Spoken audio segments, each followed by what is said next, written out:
Hello everyone, welcome to Sir's classes. This is Tushar Shaw, and in this video we'll be discussing the syllabus for GATE, which is conducted by the IITs for admission in PhD and other some PSU jobs and other programs. Okay, so this exam can be given by BSc students, obviously BSc and BTech students. This exam is available for all kinds of students belonging from all fields. Okay.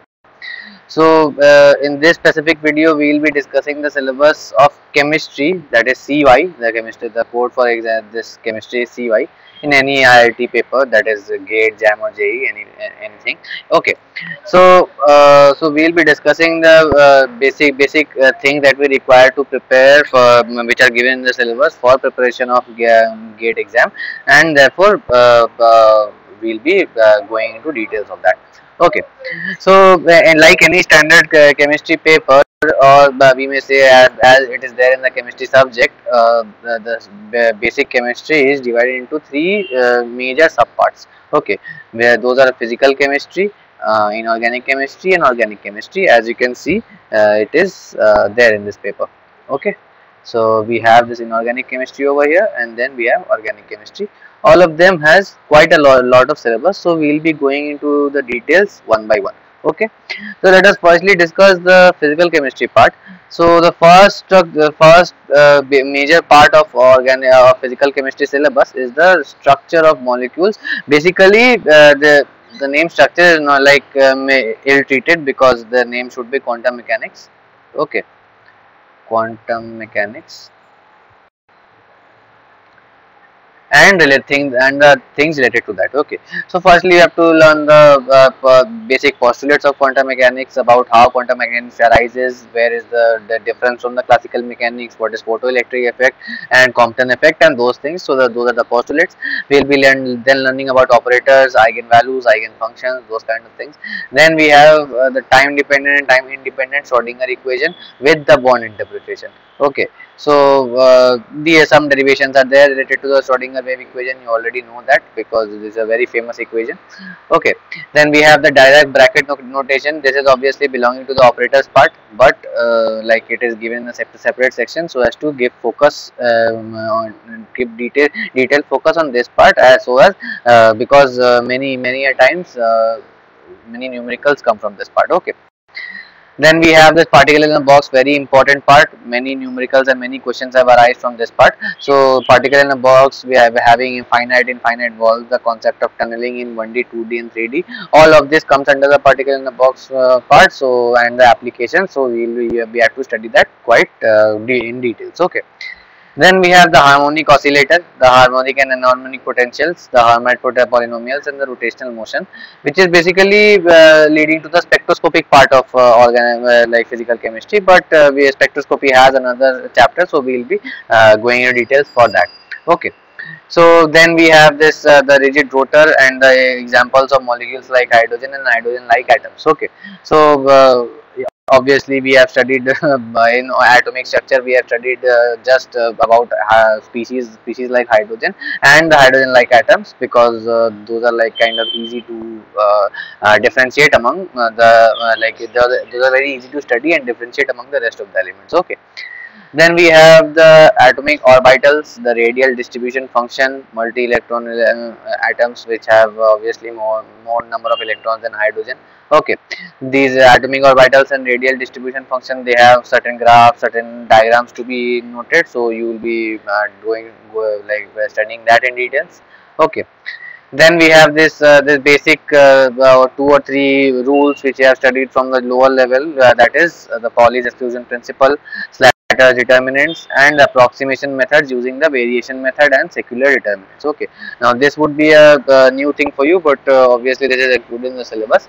Then we have first order perturbation techniques, that is at with the inclusion of atomic units. This is molecular structure and chemical bonding with the inclusion of the Born-Oppenheimer approximation. Okay. So this was all about the quantum mechanics part. Obviously this Born-Oppenheimer approximation is quite important, because many numericals come arise from this part. Then we have the basic bond theory, that is the valence bond theory, and the LCAO method, that is the linear combination of atomic orbital method. Okay, this theory. Then we have the applications of this theory in hydrogen-like species, that is H2 plus molecular and the molecular orbital theory of homo and heteronuclear diatomic molecules. Okay, then we have this Huckel approximation and its application to the annular pi electron system, that is the aromatic rings. Okay, so this was all about the structure of molecules and the basic quantum chemistry regarding that. Okay, then we will be moving on to the next part, that is group theory. Now this part is extremely short, but this part is not usually taught in the BSc level. It is more of an MSc part, and it has quite a lot of applications. So firstly we will be learning the basic symmetry elements, point groups, and the character tables of elements. Then from that we will be going into the internal coordinates, the vibration modes, and the symmetry adapted LCAO molecular orbitals. Okay, and obviously this molecular orbital which we have studied in the quantum mechanics, those are all arising from group theory only.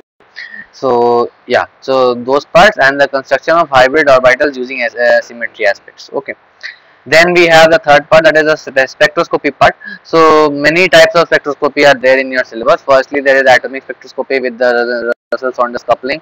They have terms and symbols and the spectral designs. All of them are arising from group theory only. Okay. Then we have all kinds of rotational, vibrational, electronic, and Raman spectroscopy of diatomic and polyatomic molecules. Like basically, this is the major part of spectroscopy, and most of the questions will be arising from this part only. Specifically, rotational, vibration, and Raman, because they have quite a lot of formulas in their part, and many numericals can be asked from them. For example, in vibrational spectroscopy, we have Hooke's law. Okay, so those kinds of things. Then we have Einstein coefficient, then the relation of transition moment integral with molar extinction coefficient and cellular strength. Okay. Then we have the basic principle of nuclear magnetic resonance, that is NMR. Okay. And the gyromagnetic ratio with the chemical shift and nuclear coupling. Okay. Then we have the most vast part of physical chemistry, that is equilibrium, or we may say thermodynamics. Okay. So firstly, laws of thermodynamics, the first law, second law, the standard states, the state function, path function, we have thermochemistry, we have thermodynamic functions and the relationships, we have Gibbs-Helmholtz and Maxwell equation. So up till this it was normal thermodynamics, which is the most basic thermodynamics that we learn in our BSc level. Okay. Then we have this Gibbs-Duhem equation, that is the molar thermodynamics, the Van 't Hoff equation, and the criteria for spontaneity and equilibrium with absolute entropy and partial molar quantities. This is also like basic idea of thermodynamics, though a bit advanced one. Okay, we have thermodynamics of mixing and chemical potential with the fugacity, activity, and activity coefficients. Okay, so up till this it was pure thermodynamics, that is we have to deal with those thermodynamic parameters, delta G, delta H, delta S. Okay, now the concept of colligative properties are there in this equilibrium part, that is ideal, non-ideal solutions, Raoult's law, Henry's law. Okay, chemical equilibrium, we have Kp, Kc, those concepts, and then we have ionic mobility, conductivity, Debye-Huckel limiting law, Debye-Huckel-Onsada equation, the standard electron potential, and electrochemical cells. So basically from here we have the electrochemistry part. Okay, those also are included under the thermodynamic section only. Okay.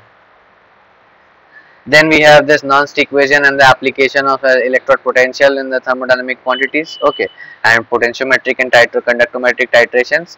This part is also there in the inorganic part. From the obviously it is titration, so it will be there in the analytical chemistry inorganic, but that's okay. Okay. Then we have this Clausius-Kaplan equation, the phase diagram, which is very important. Okay, phase diagram of systems like carbon dioxide, water, and sulfur. Okay, two component system, that is the liquid water and liquid and solid systems, fractional distillation and its concepts. Okay, then we have azeotopes and eutectics and statistical thermodynamics. This is also quite important part. So properties related to statistical thermodynamics, that is microcanonical, canonical, and grand canonical ensembles, the structures and the diagrams related to that. Okay, And then we have the Boltzmann distribution, the partition function, and thermodynamic properties. Okay, so these are the basic thermodynamic. Like in this part, in like as in difference to the quantum mechanics, thermodynamics is quite a predictable part. If you have completed all the syllabus in accordance with this syllabus, then you won't be like having any problems regarding solving the questions in the gate exam. Okay. Then we have the kinetics, obviously the normal, elementary, parallel and opposite and consecutive reactions, the rate of these reactions. Okay. Then we have the steady state approximation, the mechanism and the derivations related to that. Okay. Then we have complex reactions, unimolecular reactions, potential energy surfaces and classical trajectories. Okay. Concepts of saddle point, this must be like understood quite properly. Okay. Then we have this transition state theory, the Ehring's equation, thermodynamic aspects, the kinetics of polymerization. Okay. Then we have catalysis concepts, the enzyme catalysis, the kinetic isotope effects used in organic chemistry for labeling certain groups and understanding mechanisms. Okay. Then we have the diffusion control reaction, kinetics of photochemical and photophysical processes. Okay, this part is also important. So you must relate to good books for that. Okay, and the last part, that is the surface and interfaces, which is physics option and chemis option. Okay, the Langmuir, Frederick and Barnard, Sermet, Taylor isotherms, BT theorems. Okay, then we have this surface catalysis, surface tension, viscosity and self-assembly with the physical chemistry of colloids, micelles and macromolecules. Okay, these parts also come like macromolecular chemistry, you must consider consult for this part. Okay. Huh. Moving on to the so here we complete the physical chemistry part. So let us move on to the inorganic chemistry and then let us discuss those. Okay. Now inorganic chemistry, like though it is though has a small syllabus, but that may have like huge effect in the questions, because many a times inorganic chemistry basically requires your memorizing power. Okay, more the memorizing power, more you will be able to memorize all these stuffs, and more you will be able to relate them on during the exam time. Okay, so firstly you have to, like, I am not going into details of that, because main group elements means you have to study the S block, P block, D block and F block. I'm sorry, F block is given in different parts, so you will be having to study the S block, P block and D block in extreme details. Okay, extreme details, I mean, like you have to study the hybrids, halides, oxide, oxoacid, nitrate, sulfate, shapes and reactivity of all kinds of molecule, of all kinds of elements in SBT, SPD or vitals, and the structures of specific boranes, carboranes, silicon, silicates, boron nitrate, borazine, phosphates. Okay, then we have the industrial synthesis of these compounds. We have the chemistry of new noble gases, pseudo-halogens, inter-halogen compounds, and the acid-base concept of Louis Bronsted and Schaap theory. Okay, so this part is quite easy. If you have the proper note, then this part is very easy for you. Okay, then we have the transition elements. Firstly, the coordination chemistry. We all know that. Okay, so coordination chemistry, we have firstly the structure and isomerism, the name nomenclature of those compounds, the theories involving VBT, CFT and MOT. Then we have the energy level diagram, the CFSC calculation and the effects of CFT, Jahn-Teller distortion and the electronic spectra of transition metal complexes. Okay, term symbols, as I have already mentioned in the group theory part, you have to study those. The Orgel diagram and the Tanabe-Sunago diagram, these are also arising from the group theory part, so you have to study this quite properly. Okay, then we have this nephaloxitic effect, the Raka parameter, the charge transfer spectra. These are all like the conditions for the consequences of this Jahn-Teller, the Sunago diagrams and the Jahn-Teller distortion, so you have to study those properly. Then we have this extremely important part, that is the magnetic properties of transition elements, metal complexes, the Ray, Dutt and the Ballard twist, and the reaction mechanism, the kinetic and thermodynamic stability and the substitution redox reactions. Okay, and we have this metal multiple bonds. This is basically a part of organometric chemistry. Okay, then we have this F block chemistry, that is lanthanides and actinides. You just have to study the recovery, periodic properties, spectra and magnetic properties, as simple as that, nothing more.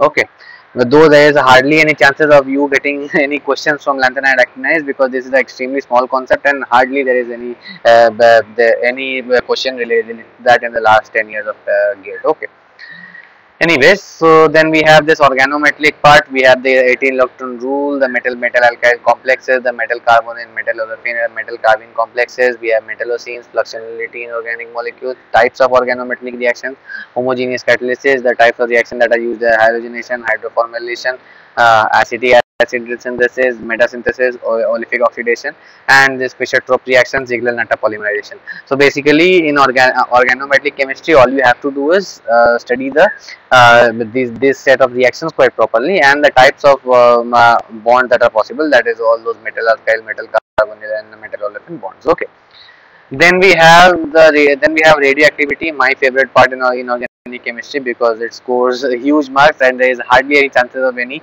you may say like marks deduction, because if you study it properly you will be understanding the concept as a whole.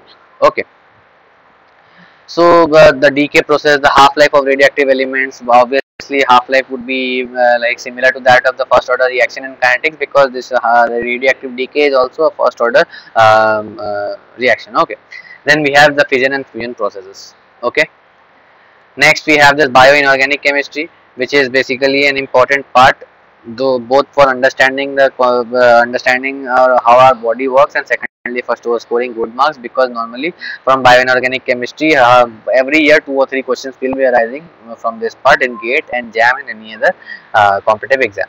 Okay, so firstly we have to learn about the sodium potassium pump, that is the NAK transport, the oxygen binding, transport and utilization, electron transfer reactions, nitrogen fixation, metalloenzymes containing magnesium, molybdenum, iron, cobalt, copper, zinc. So metalloenzymes containing molybdenum, containing iron, let's say hemoglobin, containing zinc, let's say the carbonic anhydride. So those kinds of molecules you have to study in details about, and that would be the overall concepts. Then we have the solid state chemistry.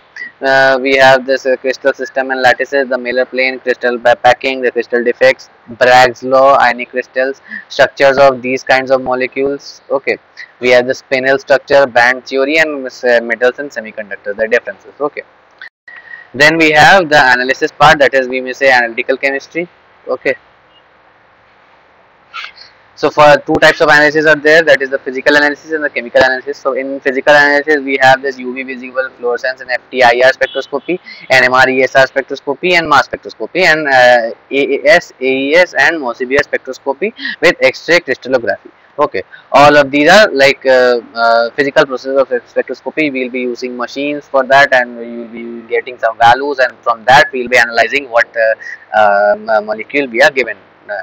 Okay, then we have the chemical processes, that is by using of chromatography, electroanalytical method, polarography, cyclic voltammetry, the ion selective electrode, thermoanalytical methods. Okay, so this was all about inorganic chemistry. Obviously this part, the whole inorganic chemistry part, is more of a memorizing type question than the understanding type, because if you memorize many of the parts you will be scoring huge amounts of marks for that.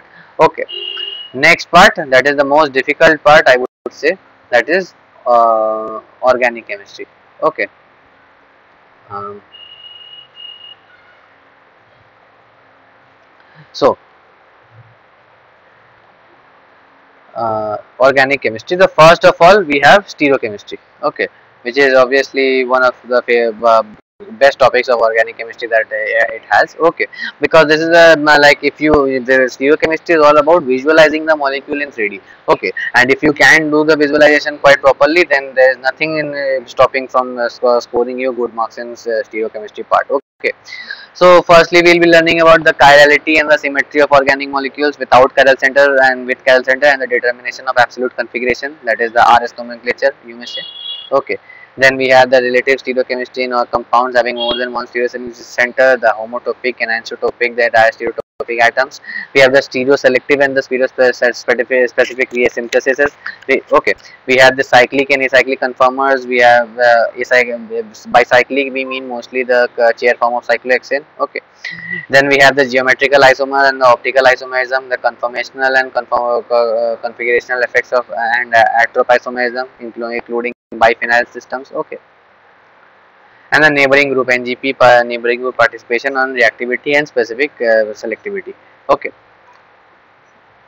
then we have this reaction mechanism. Okay, this part, the reaction mechanism part and the organic synthesis part are quite related. Okay, so reaction mechanism, in the part of reaction mechanism we have this basic concepts, that is the firstly we have to study the kinetic and thermodynamic control, the Hammond postulate, the Curtin-Hammond principle. We have the method of determining reaction mechanism through kinetics, identification of products, intermediates and isotope labeling. Okay, linear free energy relationship, that is Hammond's and Taft equations. These are also like equations and a whole topic related to that. Okay, then we have this nucleophilic and electrophilic substitution, both are aliphatic and aromatic compounds. Yeah, very predictable things, because those are the most basic part of reaction mechanism. Then we have this addition reaction, the carbon-carbon and carbon heteroatom, maybe most probably O and N, multiple bonds. Then we have this elimination reaction, that is involving the E1, E2, and the reactive intermediates like carbocations, carbonyls, carbenes, nitrines, arenes, and free radicals. And obviously molecular arrangements, for example, say pinacol arrangement, Wolff arrangement, and those kind of stuff. So, okay. Then we have the organic synthesis. Okay, now this part is extremely huge, and obviously as you can expect that this part is the only part where you will be getting a whole lot of questions in your paper, be it any kind of exams. Okay, like synthesis is obviously the most major part of organic chemistry. Obviously we all know that when we are talking about synthesis, when we are talking about organic chemistry, all we are doing is we are doing big reactions with big starting materials. Okay, so what kind of synthesis are there? So we have the compounds related to alkenes, alines, alkynes, arenes, alcohols, phenol, aldehyde, ketone, carboxylic acid, ester, nitrile, halide, nitro compound, amines, and amides. Okay, so these are all the basic functionalities that you need to give a reading through or practice. Obviously, then we have reagents including magnesium, that is Grignard reagent, lithium, that is organolithium compound, organocopper, boron, we have zinc, P, phosphorus, sulfur, tin, and silicon based reagents in organic synthesis. Okay, then we have carbon-carbon bond formation through a couple of reactions, that is Heck, Suzuki, Still, Sura, Negishi, Kumada, Hiyama, Tushi Frost, and olefin metastasis and McMurray. Okay, so these are the reactions which include the carbon-carbon bond formation. Okay, then we have the concepts of multi-step synthesis, the retrosynthesis analysis. Retrosynthesis is obviously a part which you need to study. Okay, then we have the strategic disconnections, we have the synthons, the synthetic equivalents, the atoms economy and the green chemistry, pole length formation of formyl and acyl equivalents. We have the selectivity in organic synthesis, the chemo-regio selectivity, protection and deprotection of functional groups. We have the concept of asymmetry of synthesis. Okay, desymmetrization of use of chiral auxiliaries, organocatalysis. Okay, now this part is obviously not so much required, organocatalysis, because though like these kinds of questions do not are not given in the exam so often. Okay, then we have the carbon heteroatom bond formation through enolates, boron enolates, enamines, aryl enoleters. This is a quite important part, silyl enoleters. And then we have the stereoselective addition of C double bond O using the Cram, Trilog, and Fenkilan models. Okay. Um, then we have this pericyclic reactions and photochemistry, the electrocyclic and cyclic addition and sigmatropic reactions. We have orbital correlations, FMO and PMO treatments, Woodward-Hoffmann rule, photochemistry of alkenes, arenes, and other carbonyl compounds. We have photo-oxidation, photo-reduction, di-pi-methane rearrangement, Barton-McCombie reaction, Norris type 1,2 cleavage reaction. Okay, so these are the few examples. Then we have this heterocyclic compounds, the structure and preparation properties of the main compound that we need to require study is about furan, pyrrole, thiophene, pyridine, indole, quinoline, and isoquinoline. Okay, so these are the basic only compound that we need to study about in the heterocyclic part. Other than that, you need not study any type of those compound, that is which are heterocyclic, be it one heterocycle or two heterocycle or whatnot. Okay, so you have to study the structure, the preparation, the properties, and the reactions of all these. So next we have this biomolecules part. So this part is obviously related to the bioinorganic chemistry, because we have to study firstly the structure and properties of mono and disaccharides, carbohydrates which are there, the physical chemical processes of amino acid, the synthesis of peptide, the chemical structure and determination of peptides and proteins, structures of features of proteins, nucleic acid, lipids, steroids, terpenoids, carotenoids, and alkaloids. Okay. So this was the, and obviously you have to just have the basic idea. There is no need to study the whole details for that, for each of the part, because like extreme details is not required. Just the elementary idea and some specific on hand reactions would be enough for that. Okay. Then we have this experimental techniques in organic chemistry. That is firstly polarimetry, then the applications of various chromatography techniques such as thin layer, HLPC, gas chromatography, and the application of UV, IR, NMR, and mass spectroscopy in terms of structural determination of organic molecules. Okay. So and obviously from this part, this UV, IR, NMR part, many questions arise from that also. So this part is also extremely important. Okay. So you must under like you use it part quite properly. Okay. So this was all about this video. So let us end this video here. I guess you have understood the all the concepts that are required for solvation for completing the whole syllabus of GATE. So I guess you will be preparing good after seeing this video. Okay.